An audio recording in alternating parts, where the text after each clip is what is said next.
Hello, my name is Patriot Ssempebwa from Ssempebwa Museum. Thank you for viewing our series on decolonization and history. Today, we are here at Fort Lugard. Fort Lugard is, like you're going to hear, a very important historical site in the history of Uganda. Now, the purpose of our series is threefold. One, some of the information that we should know about these sites was left out of the syllabus. So we are going to unleash today, we're going to inform you things you should know about this site. Two, some of the information we know about this site is wrong, is false. A lot of historical information that we know in Uganda is biased. It was crafted and drafted by very cunning Muzungus, who, if they didn't leave out anything, then they told you blatant lies. So today you're going to know the truth and the entire truth about this site. Two, you are going to learn what was left out. And then three, there are things we need to do arising from the information we now know about this site. So we shall end with calls to action. So if you watch this video and you think the information we are giving you is nice, you like it, subscribe and share with all your social media circles. So sit back, watch, share. We are going to share information about Fort Lugard, things you've never heard of. Alright, so what was omitted from all the information we know about Fort Lugard? What did the Muzungu leave out? The story here actually starts in Belgium. In Belgium, in the late 19th century, there was a king of Belgium, and his name was Leopold, I think the second, very tall, huge guy. Now, Leopold II colonized Congo, our neighbors to the west, DRC Congo. He colonized it not as property of the Belgian government, but as his personal property. Now, when he colonized Congo, he appointed a mercenary. Now, the mercenary he appointed to colonize Congo was none other than Henry Morton Stanley. Henry Morton Stanley, to colonize the Congolese and force them to grow rubber. What did he use? He used trickery, and then he used amputation. What do I mean? He had an electric gadget. He tied an Nexus thing on his body, so every time he shook the hands of the Africans would get shocked with electricity and fall to the ground. So the Congolese thought that Europeans, white-skinned people, are superior and stronger. Two, whoever did not produce, every family had a quota of rubber to produce every period. Now, if you did not meet your quota, Stanley hired goons, vagabonds, to cut off your arms. Alright? As you can see in this video, there are so many Congolese whose arms were cut off. And if you see how the Congolese does, they stretch their arms to kind of show you that, hey, I still have my arm cut off. So Leopold not only hires Stanley, but Leopold names the Congo's biggest town after himself. He names it Leopoldville. Now, similarly, Stanley names the second big town after himself, Stanleyville. So, with Stanley murdering a lot of people, so many Congolese died under Leopold and Stanley. They have blood on their arms. They are murderers. And nobody, when we were learning colonization, and the British left out that part. But those two guys, they have crimes against humanity to answer for a long time. Fortunately, they've been dead a long time. So, when Stanley succeeded, a British businessman, call him William Mackinnon, copied that concept from Stanley and formed a company you all know as Imperial British East Africa Company. And the purpose of that company was to replicate what was done in Congo, to come and make us grow something by force, rubber, anything. And to play Stanley's role, William Mackinnon hired De Winton, Mr. Francis De Winton, something like that. Now, look at the names I've just told you. Stanley, Mackinnon, De Winton.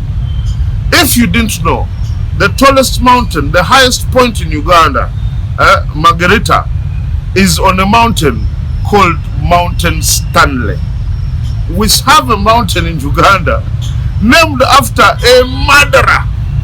Now, we also had a road sometime here in Kampala. That road was called Stanley Road. President Idi Amin Dada, I think he knew history. He said, no, we cannot have a road named after a murderer. So he renamed the road Akibua Road. And that road is in Kampala today. Just like the Congolese had renamed Leopoldville. The Congolese named Leopoldville and they named it Kinshasa, their capital. And they renamed Stanleyville and they call it Kisangani. In Uganda, we renamed Stanley Road, named it Akibua. But many Ugandans don't know that the tallest, highest mountain in Uganda is not Rwenzori. We have no mountain in Uganda called Rwenzori. No, Rwenzori is a block of mountains. There are 5. And one of them, where there's Margarita Peak, where guys, climb to the top, is named after that vagabond Stanley. That's an insult to Uganda. Because of this place, we should, and what Stanley did in Congo, it is high time we renamed our highest point. We don't deserve, Stanley doesn't deserve to be to have his name on our highest point. So when De Winton was appointed and briefed that if we refused to grow rubber, he was told the tricks to use. Now De Winton was a gentleman. De Winton resigned. He said, no, the Baganda people, the people in Uganda, they don't deserve this treatment and I'm not willing to go and cut off their arms. I'm not willing to use this trickery. I've resigned. Now, this is a guy who actually did nothing for us. But when you go around the National Theatre today, there is a road named after De Winton. What did he do to deserve our road? We should rename that road ASAP. So when he resigns, William Mackinnon, and by the way, we also have a road named after William Mackinnon. Now, William Mackinnon is a crafty businessman who wanted to register Uganda as his property. Now, for that business acumen, does it deserve that we have a road named after him in Kampala? And please, mark the names I've given you. Don't name your children after Leopold, after De Winton, after Stanley, after Mackinnon. Those are bogus names of colonialists who wanted us dead. Alright, so De Winton has declined to come, and William Mackinnon sends a bird expert, a birding expert. His name was Frederick John Jackson. Frederick John Jackson, when he came to Uganda, he was mesmerized by the beauty. And instead of coming to Kampala to start signing treaties and making us grow rubber by force, cutting off our arms, he sees a mountain, Mountain Masaba, and he climbs, he goes up there and he finds a crater lake. Immediately, he names the crater lake after himself. Up to today, we still call it Jackson's Pool. Now, guys, please, if we love our country, this history commands that we rename our assets. These guys did nothing to deserve naming our places. So that beautiful crater lake on Mountain Elgon is called Jackson's Pool. Now, when he sees our various species, he's so greedy, he names them after himself. He names the Sitatunga, one of our aquatic antelopes, after himself. He names a bird, I think it's called the super fowl, something like that, after himself. This guy is so good, he named many species. Up to today, there is another antelope called the hartebeest. He named it after himself. Now, clearly, when we are marketing our tourism, we are telling guys, hey, come and see Jackson's. Now, this is 62 years after independence. Come on, guys. We need to decolonize some of these things. So, while he's up in the mountain, a German fellow, Dr. Karl Peters, makes his way to Mengo. And in Mengo, working with the Catholic missionaries, who saw him as an alternative political power, they take him to Kabaka Mwanga. Kabaka Mwanga signs an agreement with the Germans. Can you imagine? So the Germans, by that treaty, colonized us before the British. So he puts up the German flag and goes back whistling that, yeah, I've colonized Uganda.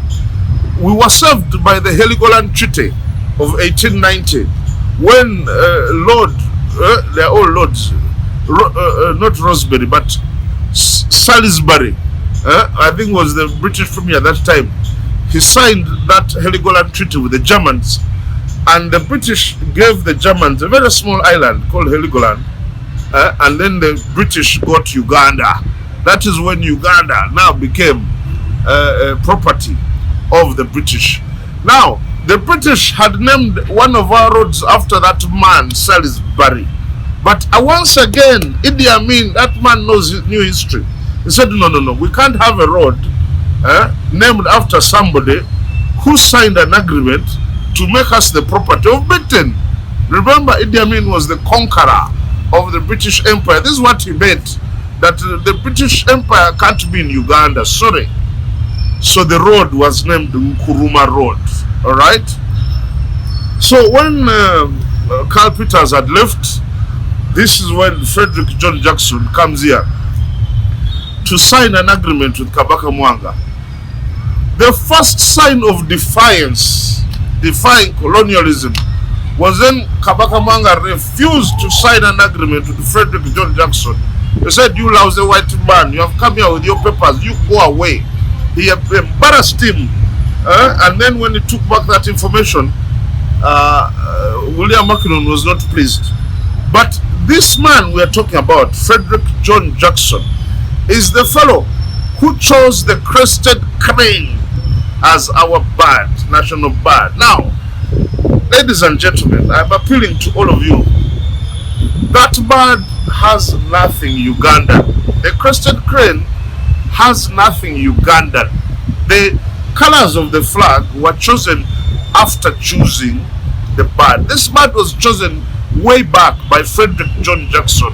And in school, the children are told that bird symbolizes our hospitality, that we are peaceful people. Now, let's start thinking. Which community in Uganda had chosen that bird as its symbol? The Baganda have a lion. The Banyankore have a Ntare, which is a lion. The Banyankore, the Banyoro have a lion. The Batoro have a lion. The Choli have an elephant. The Langis have a rhino. In West Nile, it is Pakwach, the land of the leopard.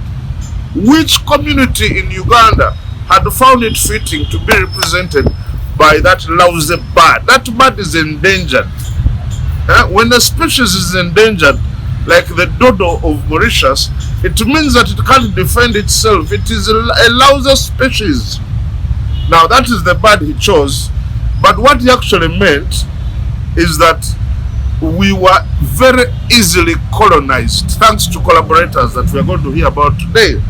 So when we get to our patriotic senses, it is time to change that bird. It represents nothing Uganda. It's always dancing like a fool. Even a dog can bite it and eat it on an open day. We should choose something that represents us. We are tough Africans, all right? It should either be a lion or something soaring high like an eagle, but not that red thing, that bird. It is a lousy bird, and then it is standing on one leg to show that we are moving forward on the flag. You go and look at it carefully and see the direction it is facing. Is that forward towards the pole, towards the white pole, which represents colonialism? So history has implications on so many things. So let's go forward with our story of Frederick John Jackson. He takes back a report that Kabaka Mwanga has refused to sign the bogus agreement. William Mackinnon then looks for a mercenary, somebody who can kill. I mean, our students in school, they are being told that Lugard came here to prepare Uganda to be a colony. That's not true. Lugard came here to represent an imperial British East African company, a company which had received a royal charter from the Queen Victoria, to come and do business here. So he came to plunder. Let's be honest, these guys, the notes they left behind were, smearing, painting them, sugarcoating them. Lugard came here to steal resources. There's no other reason that brought Imperial British East African Company here. That is why he came with a gun, a Maxim gun, and he also came with the mercenaries to force us to grow rubber like in Congo.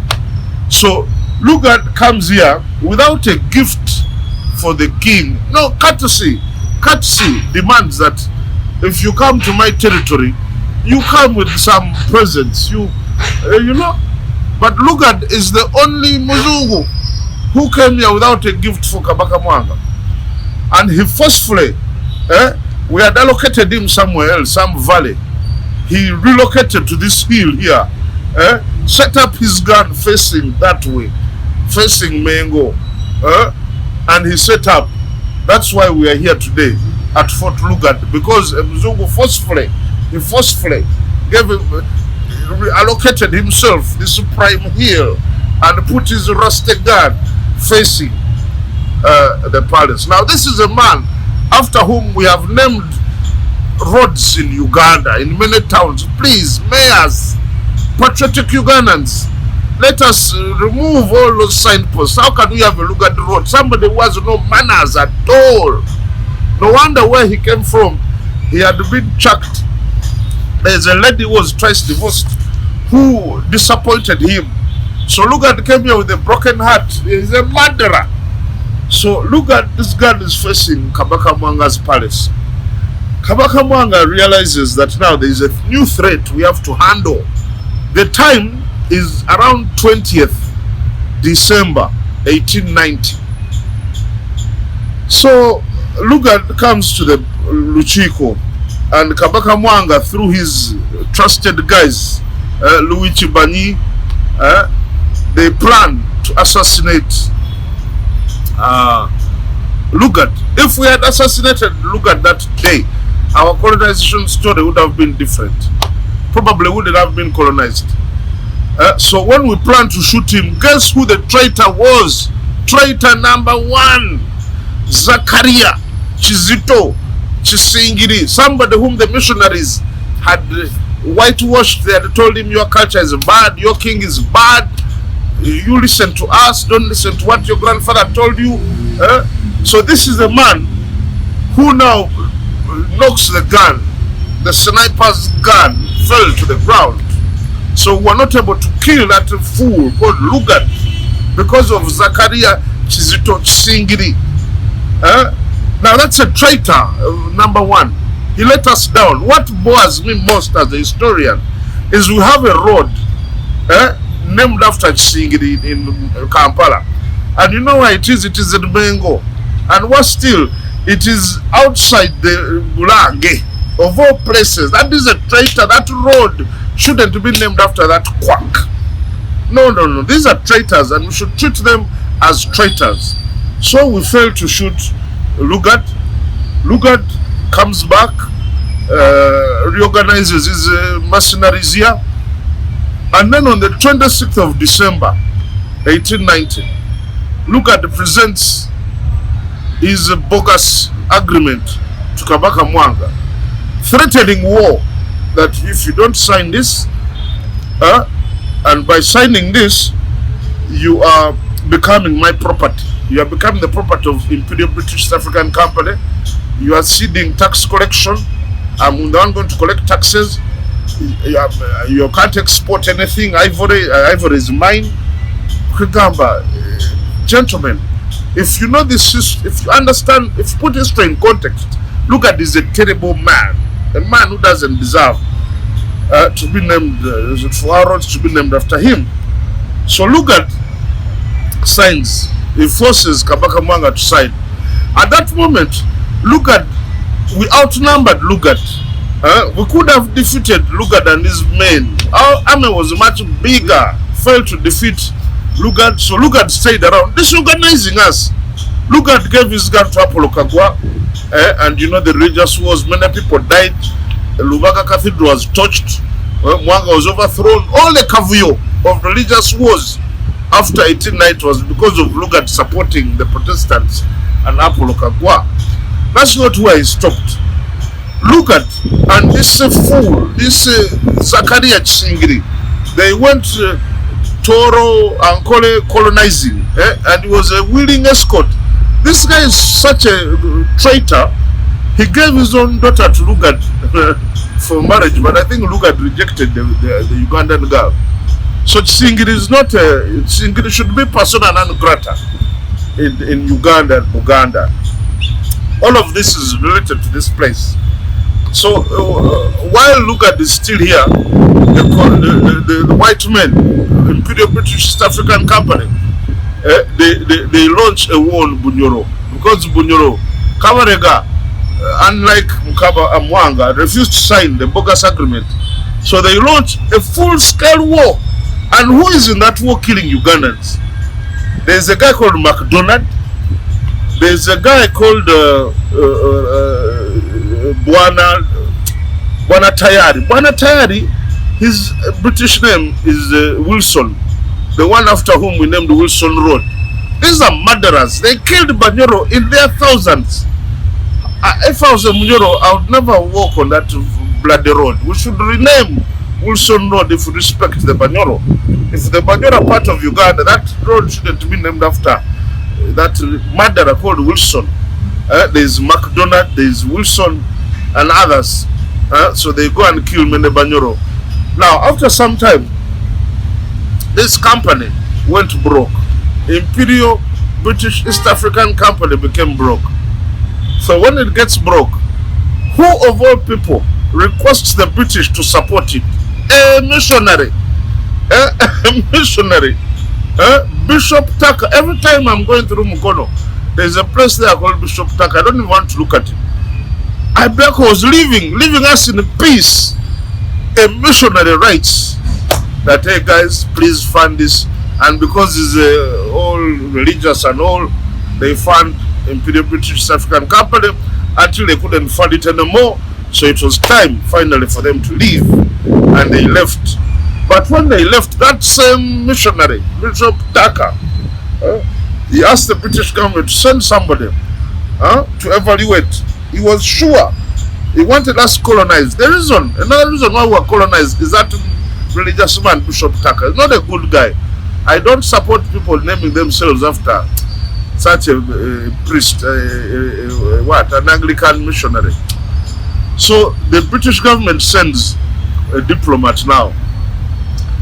They send Gerard Poto. And when Gerard Poto comes, right here, he erects the Union Jack. Even before the British government declares us a British protectorate, he has put up the Union Jack. First April. I think it was 1893 or 94. He puts it up. And when he's here, he goes to Fort Poto. He goes to Kabarole rather. And he protects the Batoro against Kabarega. Kabarega wanted to annex Toro. Toro, liberated itself from Bunyoro. Toro was a part of Bunyoro. And in fact, Toro, that word Toro, comes from the word Oktorok. Oktorok. I'm not a Toro, so the Batoro, please help me.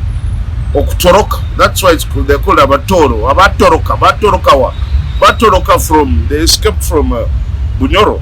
So Kabarega is saying, Kabarega is saying, give me what it's mine. That is when Gerard Poto goes in and protects the Batoro against, and protects them from the Banyoro. And they named their town after him. Can you imagine? But that favor, I guess now the time is up. It's called Fort Poto. And they even have a monument for him there. I think that, okay, he helped them, but the time is up, really. That town is called Kabarole.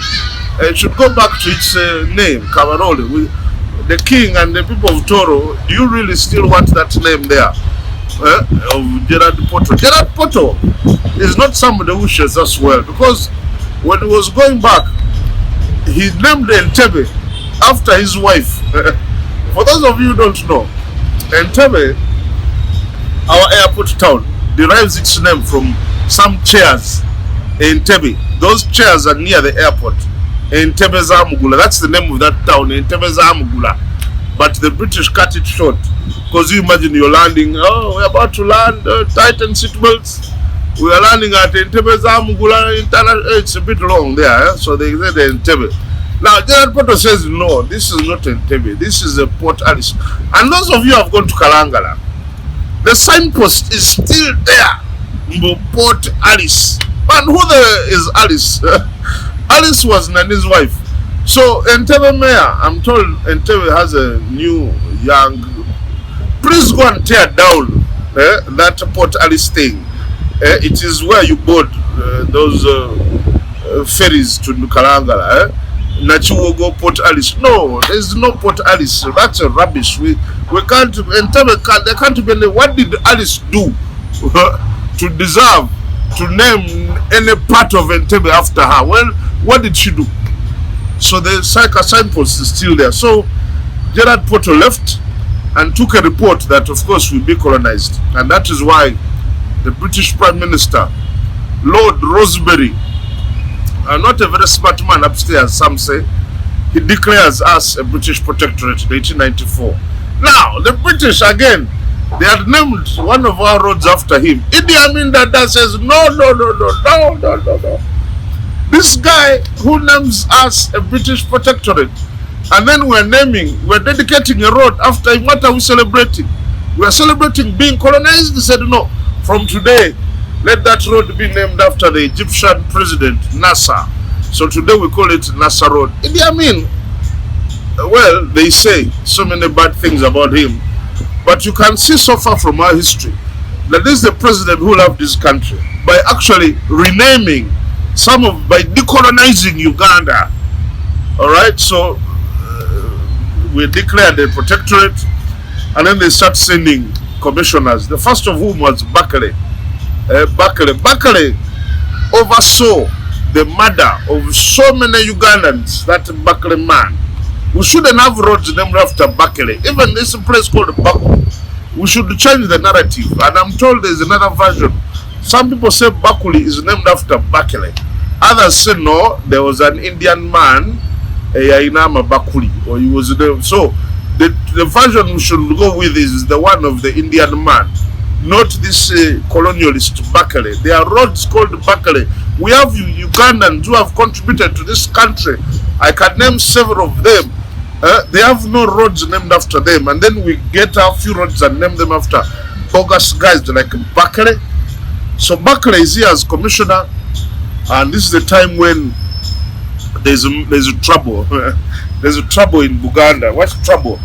These two guys, the Katikiro Apollo Kagwa and the treasurer Stanislas Mugwanya, they are busy undermining Kabaka Mwanga. Apollo Kagwa, the Katikiro, can you imagine when Mwanga saw the opportunity of exporting ivory to get some cash? He exported ivory, and Apollo Kagwa went and fined the Kabaka. What kind of nonsense is this, my friends? Well, Ugandans, they contributed to the fine, But here you can see a traitor. This Apollo Kagwa man is not our hero. If people are scared of saying it, me have said it. Apollo Kagwa is not our hero. Apollo Kagwa is a collaborator, a traitor. One of the reasons we were colonized is because of Apollo Kagwa, demeaning our man. Most probably because at that time, Kabaka Mwanga was Catholic, was with the Catholics, and this guy. Now, do you see how religion has been tearing us up and down? So that's traitor number 2. Traitor number 3 is Stanislas Mwanya, the Catholic, the treasurer. This guy, he goes and, of course, Kabaka Mwanga and his friends, they are taken on in their free time, you know, Puffy, used to,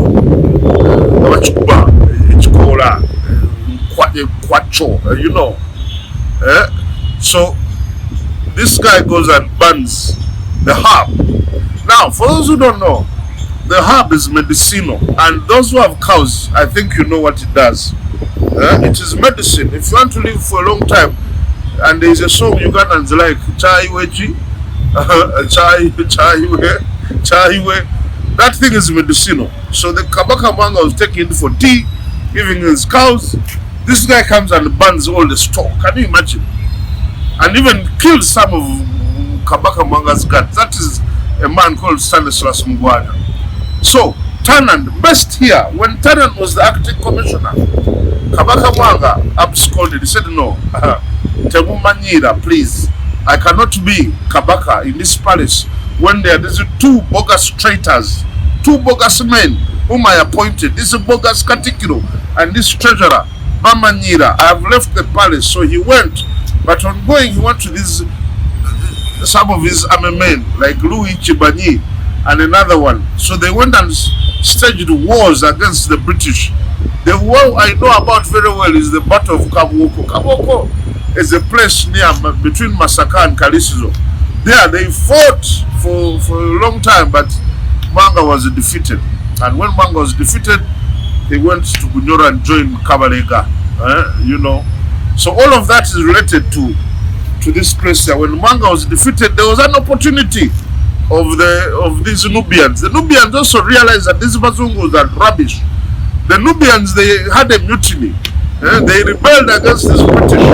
They killed so many British, including this guy who translated the Bible, Pilkington. Was killed at that time. There's a place in Jinja called Fort Luba. That is where it happened. They mutinied. We should have used that time. We should have used that time, my friends, to collaborate with these Nubians to kick out Muzungu. We could have kicked out Muzungu at that time, because now you have Mwanga there as rebelled totally. You have the Nubians, then you have Kabarega. If we had coordinated, we would have kicked these bogus guys out. But they were controlled. They brought in mercenaries. They controlled the Nubians, and their leader, Obey something. He was killed. So it was now time to sign the bogus agreement. So they brought in, the British now brought in another guy, and that is where the story of this place ends. Because when they brought in Harry Johnson, they said, no, I can't live here. This is below par. So Harry Johnson, they built for him government house in Entebbe. Government house, the place we call State House. That place was grass thatched.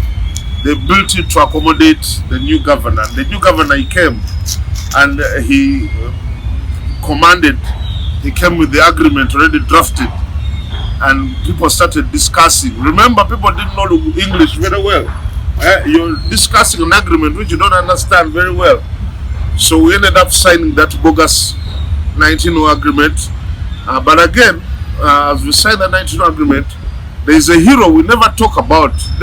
These British, when they are writing about the 1900 agreement, they never tell you about a chief who walked out and said, guys, this 1900 agreement is bogus ab initio. From the start, it is a bogus agreement. How do you come here and then you tell me that 9,000 square miles, 9,000 square miles of your land is now crown land?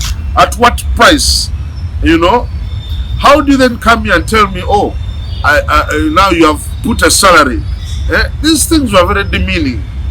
A normal, understanding human being shouldn't be signing such bogus treaties.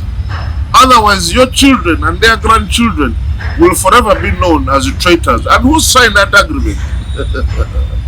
Who else but the traitors I've talked about? They had been declared regents because when Kabaka Mwanga fled, Tanan. Now, Tanan is very annoying. I don't talk to the president, but the nearest road to State House, to State Lodge here in Kampala, is called Tanan Avenue. That road where you see Sheraton is named after a short Madara colonialist bogus man called Tanan. Now, I wish that road was not near the highest office, but near State Lodge. There is a road there called Tanan. We see it every day. Tanan is a murderer. Tanan appointed a baby king for obvious reasons, so that he can then appoint the other regents who are already bogus and already compromised, so that they can colonize us. Otherwise, Mwanga wouldn't have signed that 1901 agreement. So Tanan Road, Banang, I don't know whom to take this to. We can't have a road there called Tanan. Tanan is a bogus man. Even his friend Colville.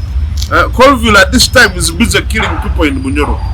Colville Street, Tanan, bogus guys, I'm telling you.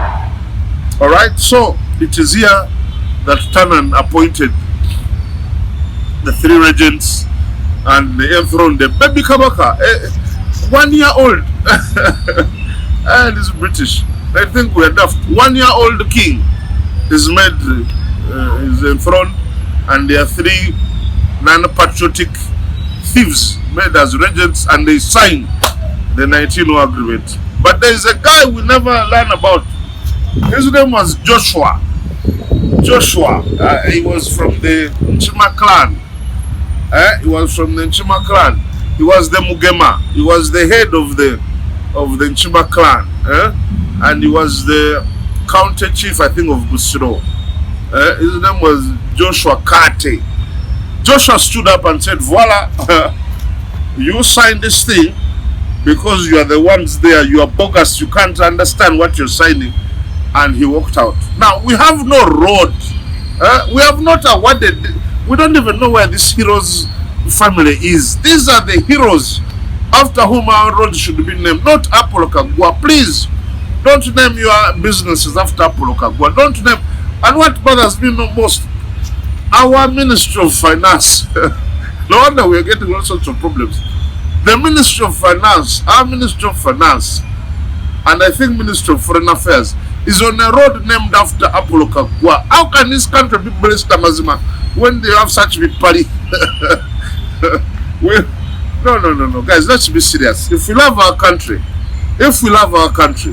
we need to remove these things that remind us of how we are colonized. We need to start decolonizing. It is 62 years since these British went, but we still have vestiges, things that remind us of guys who killed our grandfathers, guys who did nothing for us, really. So, in a nutshell, I have just told you why this place is important. It is not a place for celebration. No. Fort Lugard is black history. The way the Rwandese have the Genocide Museum, to remember those bad episodes in your life so that they don't happen again. So the purpose of this fort, Lugard, is to remind us of how businessmen wanted to own us and they failed. They ran broke. But how Anglican missionary helped the British, to set up, and how they colonized us using traitors. And this traitor thing, we have to check if it is still happening. I want to ask our honorable members of parliament, how come in this day and age we have deficit budgets? By 1914, the national budget of Uganda was balanced. Meaning, all the taxes from cotton and other income could meet the costs of government. Today, 109 years later, we have a deficit. We have a deficit budget. We have a government that is spending much more than it earns and borrowing, rendering our children and their children slaves to the future. These are questions we need to ask ourselves, arising from history. That how come the British have left 62 years, but before they even left, our budget was balanced. Now, God forbid, at independence time, we had about how many districts? 9 plus 4 kingdoms. Today we have 500 MPs. Each one has a lead car. Look at what we are spending money on, and we have honorable MPs.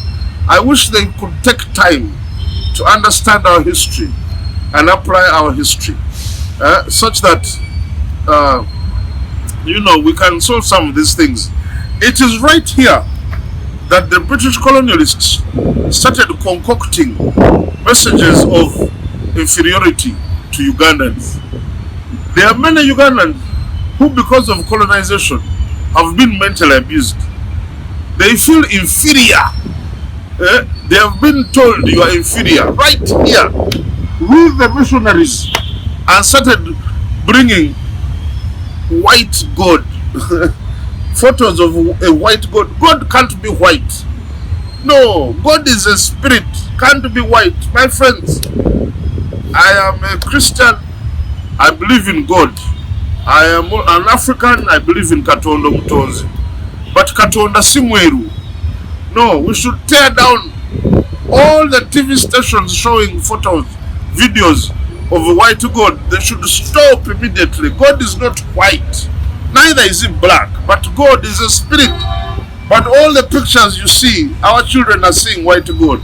They are seeing white angels. They are seeing white Adam. Yet Adam, they say, came from this black soil, from the soil. And before I forget, they bring in this sharp contrast of white and black. Look at our skins. We are not black. No, we are just dark, chocolate brown. We are not black. They are not black people. Then even them, they say they are white. The color of white is this. This book here is white. This is white. This is white. Show me any Mzungu who is white. They are not white. So they bring this thing in your head. They tell you are black, you are white. Black is bad. Black has the devil. Satan, you are black. Everything bad is black. You meet a black cat, danger. Black is bad and you are black. You are inferior. This is in line with what Stanley had done in Congo. They start telling us, do not listen to your grandfather. All the wisdom your grandfather has been giving, you reject your grandfather. Up to today, we have people who don't visit their grandparents. They think their grandparents are satanic. There are people who refuse to understand that their ancestors will talk to you whether you like it or not. They have been told, oh, ancestors are satanic. And yet even in the Bible, Jesus talks about his ancestors. But even him, he lists his ancestors. That is why the baganda tutambula. Nze Ssempebwa ndi mutabani w'omugenzi waswa eyebase ekikwayi kokonjeru ndi muzzukulu w'amagulu eyebase ekikwayi kokonjeru. When we do this, we are not devil worshipping. No, we are remembering our ancestors. But the British came here and told us, no, don't associate with your ancestors. Don't even go to maintain the graveyard. It is satanic. And this cloth, this thing you have innovated called back cloth, it is not only backward, but it is satanic. And this day, God, you are listening to me. 2023, we have pastors. I want to name them, but you see a pastor, he goes on his TV station and he gets a back cloth made from the bark of a tree, created by good Lord God. he tears it and said the back cloth is satanic. Back cloth is one of our scientific inventions of the Ngonge clan. That is why we have names like Kabogoza. Kabogoza, to make back cloth, we use a mallet. We use a mallet. So Kabogoza is the guy who Abogoza uses that thing in Samo. And we even have a name Chivumbi. Chivumbi means Avumbula, the inventor, the one who discovered the back cloth.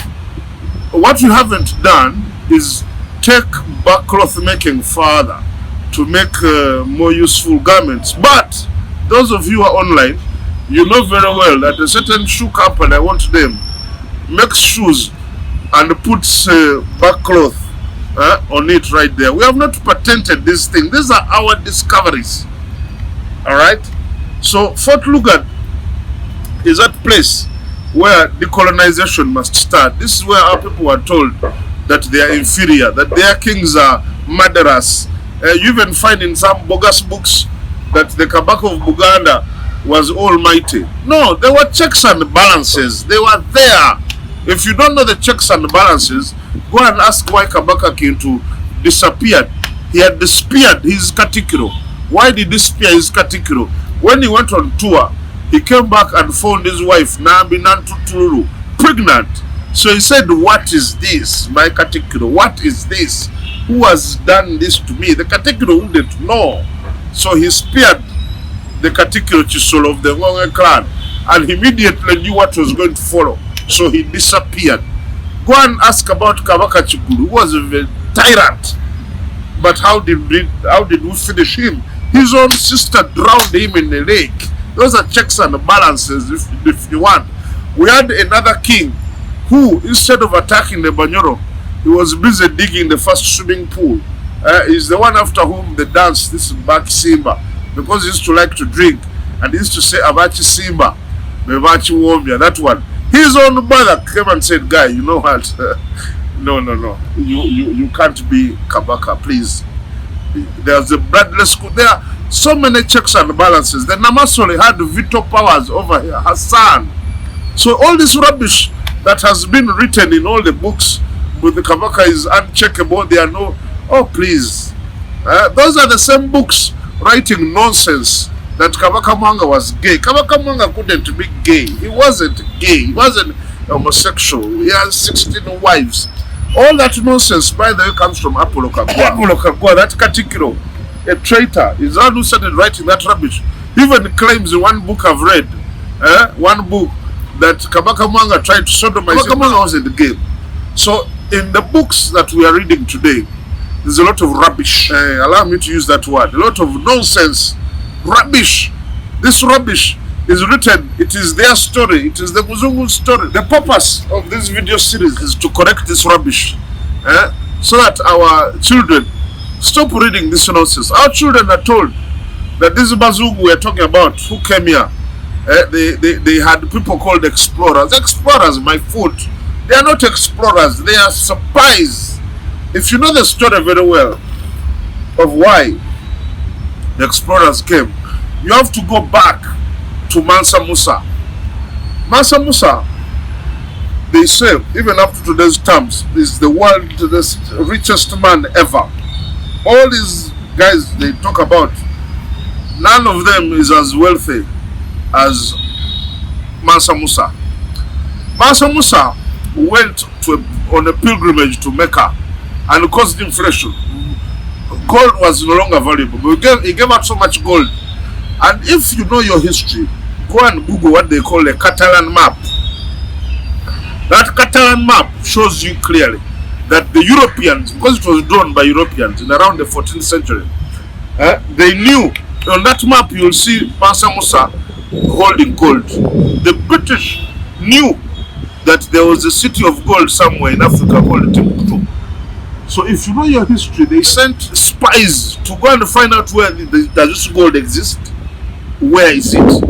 Now for us, they tell our children they came to find River Niger. Now why have you found all the rivers in Europe before you come here? They came to locate the gold. They came to spy, to take back information about our military strength. They are not explorers, they are spies. So, but luckily, many of them failed, they died until Mungo Park. Mungo Park probably is the one who found the river, but he was bored to find that Timbuktu had no gold. So the British kept asking them, where is the wealth? So they bring down Speak, and as they bring down Speak, they had already formed an association. They don't teach us about this association. It's called the African Association. It had been formed way back, I think 1788, around that time.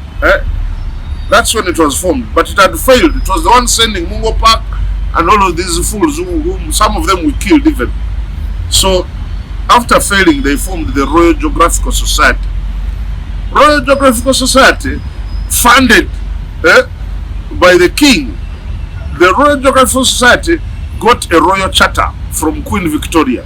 That is why when John Hanning Speak comes here and he sees our lake, he names it after Victoria. Now, ladies and gentlemen, East Africans, Kenyans, Tanzanians, what did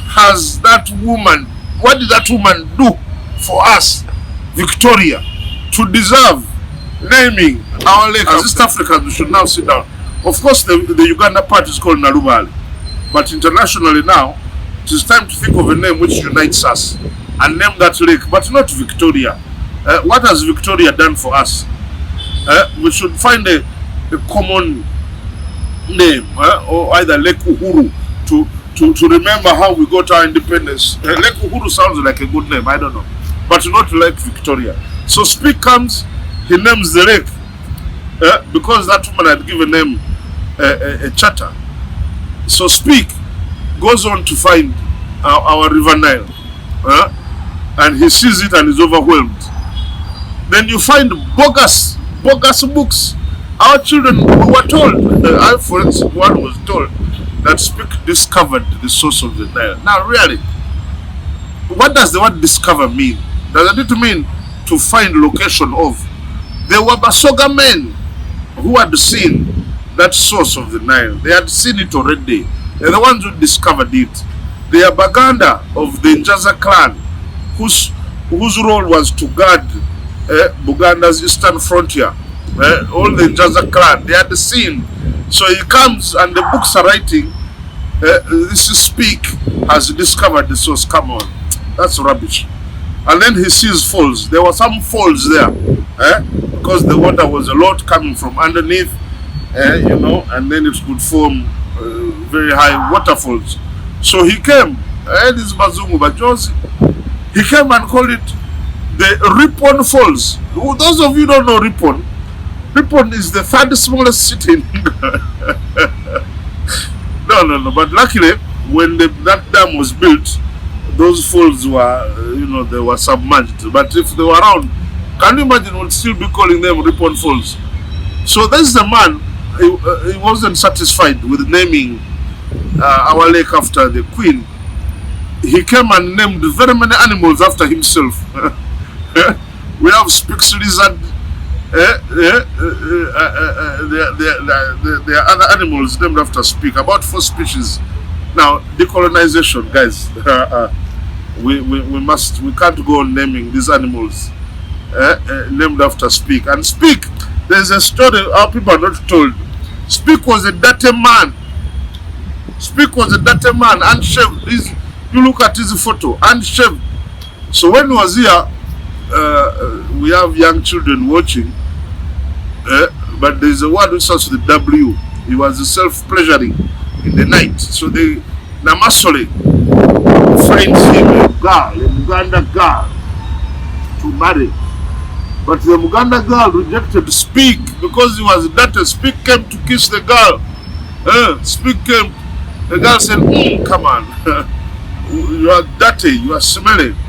Speak left Uganda a very disappointed, disturbed, distressed man. And when you hear that he committed suicide, they will never tell you that most probably he committed suicide because of our girl. This is our story. These are the stories we should know about.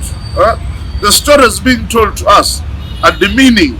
They are removing our self-esteem. Can you imagine they tell our students that these colonialists came to civilize us? They came to, I think this is rubbish.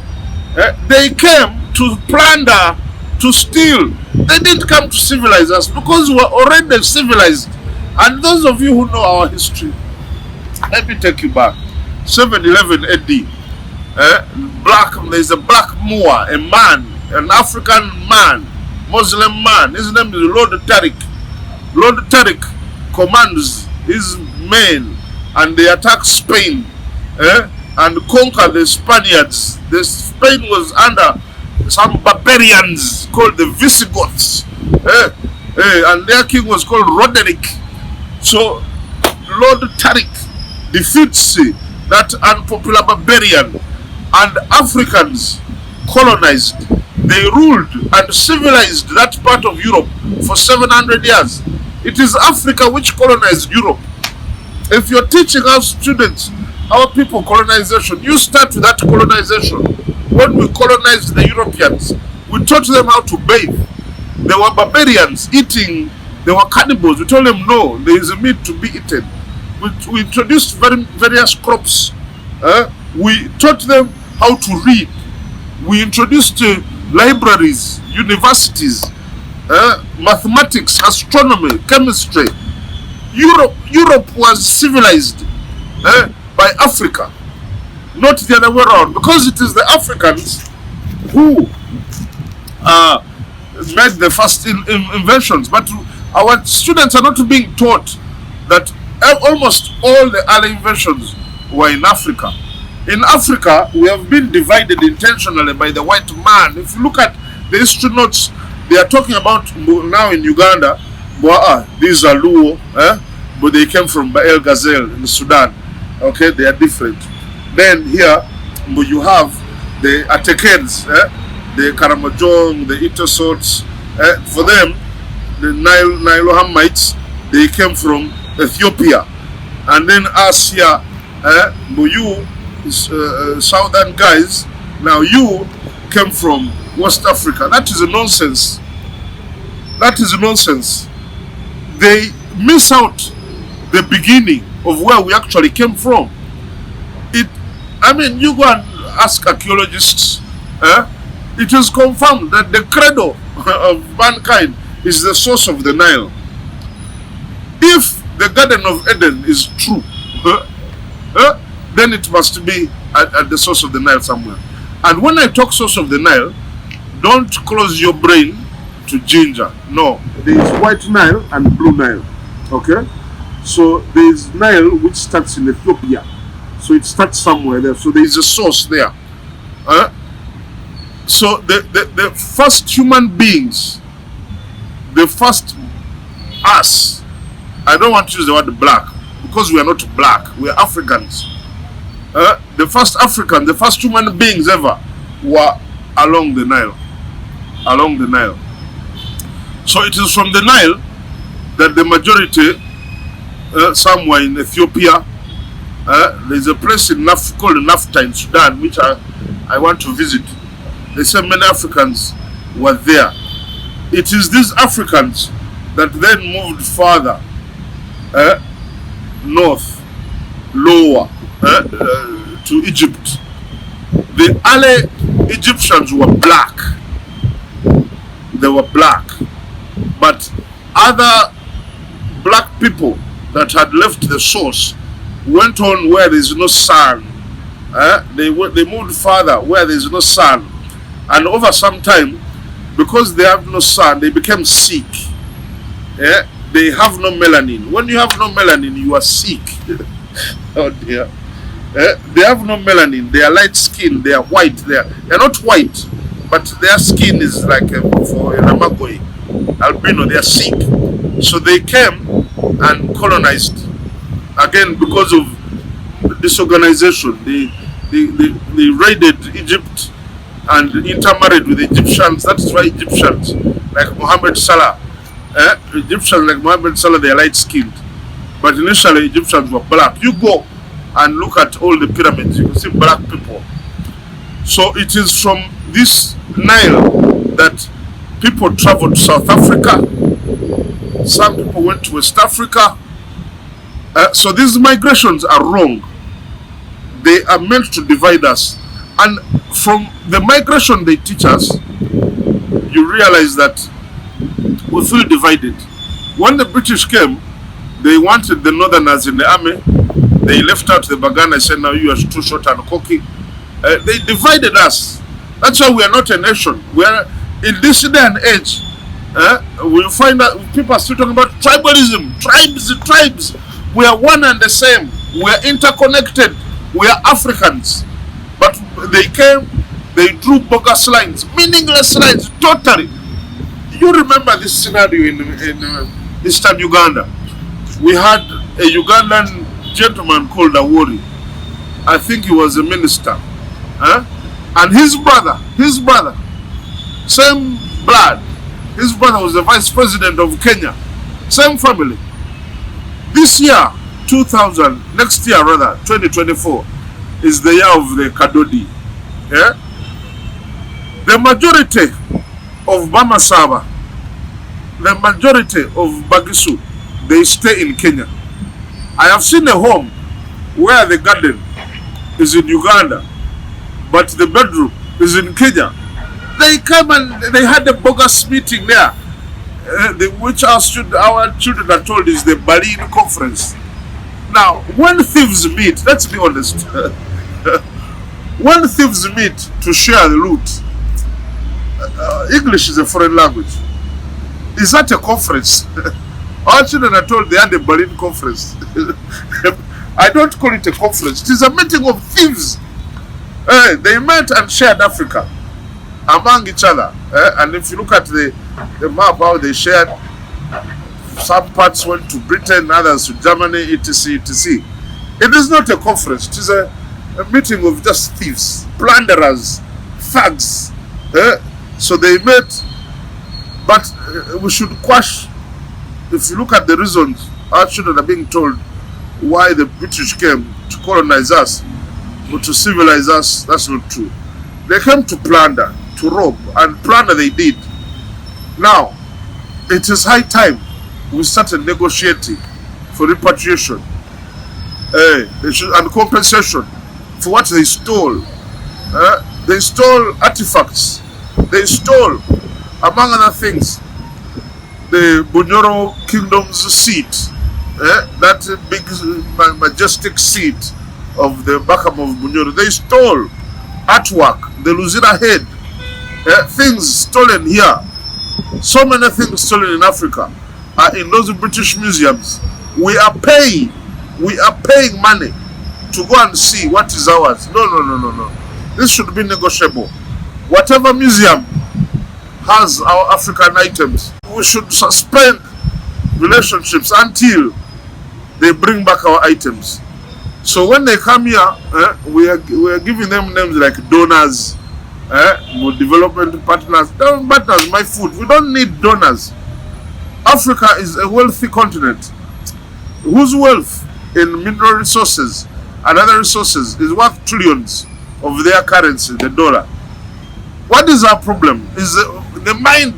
Our mind has been abused by them. Abused in such a way that we feel inferior. We have people in high offices still wearing wigs on their heads. The British used to wear wigs because of syphilis, and all those venereal diseases, which we used to call in Rwanda. When we got those diseases from Busoga, when we history Kabaka Mawanda attacked Busoga, and our people, our warriors, came back with white lips.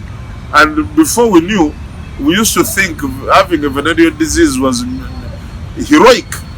So in Britain, those who had those venereal diseases, the ones which bring wounds in the head, to cover up those wounds, they used to wear wigs. Now, I wish I could kneel down.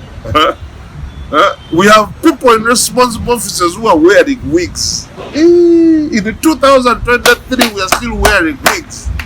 That is colonialism. We must decolonize and ban all those wigs. All bring them here to Fort Lugard so that our children can see for the future. Because of this, feeling inferior, we have abandoned our culture. We have abandoned our culture. Will you listen to the language I'm using to speak to you? We are so divided that we can accept a foreign language to be our national language. And yet we know very well what the de facto national language is. It is even in our name. We accepted the name. The British came here and in their wisdom they chose a certain name for our country. Why? Because there was a certain group of civilized people in the center. Those people called the Baganda. It is from them that this country is called Uganda. But now, we don't want to say this is the national language because we are so divided. And yet when you go to the markets in Arua, if you go to Acholi, if you go to Lango, what language are people using in the markets? If you go to Busoga, what language are people using to trade? But we would rather have a foreign, the colonial language as the national language instead of one of our own. Look at our dressing in our parliament, etc. You are smart if you are wearing a suit. One thing I like about the president, he rarely wears this rubbish. But people think that, oh, when you are suited up, when you are all suited up, these guys wear suits because they are living in a cold place. How do you justify a black man wearing a suit in... All this is lousy colonialism. In relation, our children, our languages, when we were studying, our languages used to be called vernacular. And we were beaten. In fact, up to today, you walk through some schools, they say speak English. Speaking, God forbid. I have met children who can't speak their mother tongues. Is completely colonized and confused. The mother is confused, the father is confused, even the child is confused. They're all speaking English at home. Total confusion. They don't know their culture. And when they don't know their culture, guess what? The Muzungu is coming back to deceive them that the Muzungu is promoting human rights. Human rights, my food. Human rights, my food. The British have no more authority to talk to us about human rights. No. Look at what they did here. For those who don't know, I've told you about Stanley. Cutting off people's arms. Those are violations. Gross violation. Hanging body parts all over the village so that people can produce. That is... what kind of human rights is that? Then you come here to Uganda. Colville. Tanan, murderers, total murderers. What kind of human rights is this? They have no rights at all to come and breathe down our necks about human rights. No, we have problems, but we shall solve them. We are tired of people breathing down our necks to human rights, human rights. How about them when they were here, slaving our people, throwing our people in the lakes? They are circulating a story of how they were homosexuals in Africa. And in particular, how our hero, Kabaka Mwanga, was gay. That's bogus. For those who don't know, you should come and we'll inform you why Kabaka Mwanga wasn't gay.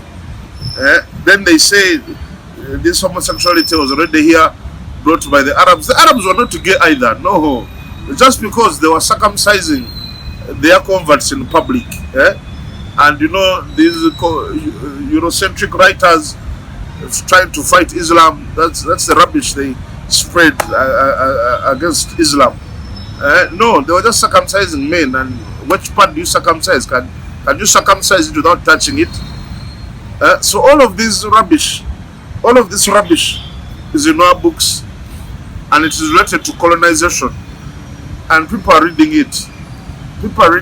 Our economy today is still dependent on, at in this time, they used to talk about the 3 T's, tobacco, I think tea, something like that. Now we have coffee, raw materials. This thing of exporting raw materials was brought here by the British. You'll remember that the Catholic priest, this man who was in Villa Maria, Stretcher, the locals call him Stensera. Cotton was growing widely, so he realized that if I can start promoting commercial growth, we can make clothes. Now the British, opposing him, they brought new seeds, and they outlawed the other seeds, the local ones. They said no, these ones are better. And the missionary called Borap, I think is Norwegian or Swedish, he brings in new seeds. They bring a new law that it is only these seeds. Don't touch the seeds of Stensera, of the Catholics. We are using this one, and we are going to export raw cotton. Can you imagine? Up to today, our economy, we need to wake up one day and say, as a country, we are not exporting raw materials. Our people can process these things. That's why we are broke. We get so little from so much, and these guys, that's how the system is. That's a system the colonialists left here. Bring your coffee. We go and make Starbucks. We go and make Nescafe, and then you find a Ugandan. You go to the supermarket, you find good processed coffee from Umbali. Family's people, they make very good, brilliant coffee. That coffee, when you drink it, I'm sure you are energized. Then there is this other imported one, Ness something. Then you are Ugandan, you're buying Ness. The problem is here. We need to decolonize ourselves from what we think, what we do, even the businesses that we do. Otherwise, it's going to take us a long time to even reach middle income status. Because the challenge is in the head. The challenge is in the head in economics. The challenge is in the head in the governance. Look at all the political parties we have. For them, they have 2 or 3. Conservatives, Labour, and another. I'm not very keen. Look at the Americans. They have these Obama's people, the Democrats, and then the Trump people, and then another maybe. But look at how many political parties we have here. Are they political parties really standing for different reasons? We've been divided along tribal lines. When a political party eats, people are the one eating. No wonder people are talking about nepotism in this day and age. All of these are fruits of colonialism. We have adopted a political system that clearly is not working for us. We all know that people, I don't know if it is true, that someone they said Mabati iron sheets for Karamoja. Now, if you know Karamoja well, their priority is not Mabati. No. People know their priorities, and the Ugandans voted that we want a system of governance. We all know it's federalism. Now, federalism empowers people, communities to put resources to their priorities. Federalism is the best way to remove corruption. Right now, if you are an official, I will not mention, let's say you are an official, let me not be very obvious. Say you're a government official from Kapchorwa, and then you're heading some department where funds are being reserved to build boreholes in West Nile. You have no attachment to West Nile, so the boreholes end up in your stomach. That is the major cause of corruption. Federalism. And when I say federalism, some people may think I'm talking about federal. I'm talking about federalism like the Nigerians, it's a federal state. The Americans, it's a federal state.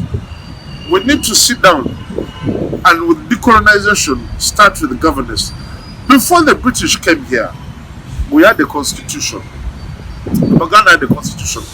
The Uganda constitution is older than the American constitution. Yes, in governance was sorted. We had and then they come here, the British, they're saying no, abandon the kingdoms, yet they have their monarchy there. When that lady died, you saw what happened. Now there is an old man there who is their king. Our kingdoms have been here. There's a president who thought he would abolish them. These kingdoms have been here. They are a tool to use for mobilization. They are tools on which you can build cohesion. Then you can't say you want to ban them. No way. We love our kingdoms. So you can see that colonization, which we remember here, has not been very good for us on very many fronts. Like I've told you, our children are learning the wrong things, but the sun is shining. The sun is shining. Must give credit where it's due. The rubbish that we were told in the old curriculum, in the old syllabus, crafted by these Muzungus in 1918, the one where we are told the Speak discovered the source of the Nile, the one where in an exam, the National Examinations Board of Uganda is asking a student to explain the problems that the explorers, all the colonialists found. What kind of toughness is this? If you're coming to my house uninvited, why should I know the problems you have met? Why? So the whole academic system was created to favor them, to tell their stories, to create job seekers. All right.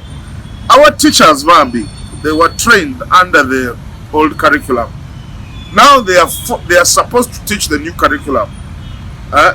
We need to train them practically, and I want to commend. There are so many schools that are doing study tours. So many schools are bringing their students to interact with real life, with reality. Study tours, guest speakers, mentors, projects, so that the students then leave school with a theoretical mind. If you ask students, why are you studying history? They will tell you to pass exams. No way! The reason why they are studying history comes from the new definition of history. History is not the study of the past, my friends. No. History, we don't just study that, oh, Christopher Columbus, he came and then he went to America. We don't just study that on 9th October 1962. No. History is the study of the relevance of the past. What does it mean to you that we were colonized? Voila, I've just showed you. We have vestiges. We've been raped in our heads. We have authors, professors. They are writing rubbish, total rubbish. Discovered the source of the Nile. That's rubbish. The problems that the colonialists found coming here. Hey, why is that part of our syllabus? And then you find the whole syllabus has their heroes. They are heroes. Remember, they have told you they are superior. So they are showing you their heroes. They are heroes. Napoleon, Bonaparte, the great who? How about our heroes? The Muzungu left out our heroes. Our heroes, they are not in the syllabus. So our children have been told that instead, our heroes are satanic. They are satanic. People don't know about Ndahura. Ndahura, who discovered the medicine for smallpox. People don't know. Our children watch Thor, but they don't know that we have an equivalent here called Chiwanuka, who did the same things. Our children are now shocked to see that we have Musoke here, but the Japanese are acting a movie about him, and they are calling it the first black samurai. That's a Ugandan. And then the biggest one of them all, the flying man. The children don't know about the flying man. All they know is Batman, Superman. Those are the heroes they have. Why? Our syllabus has left out our heroes. And when we are giving heroes, what do the awards go to? You and me know. It's your guess and mine. So the syllabus ought to be changed to include some of our heroes. And they exist. Resistors. The British have deceived us that the real resistance was in Kenya. In Uganda, there was no resistance. That's a lie. Mwanga resisted here. Kamarega resisted. In Chigazi there was resistance. There was a lady there called Muhumuza. Muhumuza was the head of the cult, and he resisted, but they ambushed her and captured her. The Banyankole, they killed some Nikomkump there, some colonialists. This colonialism. This guy had forced the Banyankole to carry him on his head all the way from Kabarole. And what was he hurrying to do? To see a beautiful Munyankole girl. Because the guys were tired. They said, please, we are tired. We can't go any further. They said, we have to continue. And when he arrived, he just went into Wenchi. The Banyankole said, and his name was Obagat or something like that. They killed him. Bogus man. There was resistance among the Banyankole. This great man, Ntare, I think the 4th or 5th, he refused to sign that bogus agreement with Lugard. Instead, Mbaguta came fumbling to sign. We have heroes, Kamarega. We know that we need movies about this resistance. In West Nile, there was the Yokan cult. There was resistance. There was a man there who energized people to rebel, but they killed him at Ye in Sudan. They actually, we know very well, they said, you cannot register our guns. They rebelled. Chief Awich, wrote Awich, with his commanders, wrote Onong. I met his grandson, wrote Onong Chintra, a man who had a boomerang, who should go through 5 Europeans and come back. They actually killed some white man there in Guru. Even his grave was there. I think the bones were taken back where they belong. Rubbish. There was resistance. There was resistance in Busoga. There was a man they killed in Entebbe who was resisting. There was resistance. We resisted. But they tell actually, no, you are peaceful and suppressed crane. All sorts of lies. So why is all this information important? One, self-esteem. Self-esteem. You find people moving around like zombies with low self-esteem, abused by colonialism. I've given you the examples. Self-esteem. To reduce this self-hate. We hate each other so much. We think we are different. We are not a nation. Because of colonization. We need to come back and cut this crap of you are Luo. We are all Africans from the cradle of mankind, the source of the Nile. We are African. There's no Luo. No. That is rubbish created by these bogus Muzungus in their books.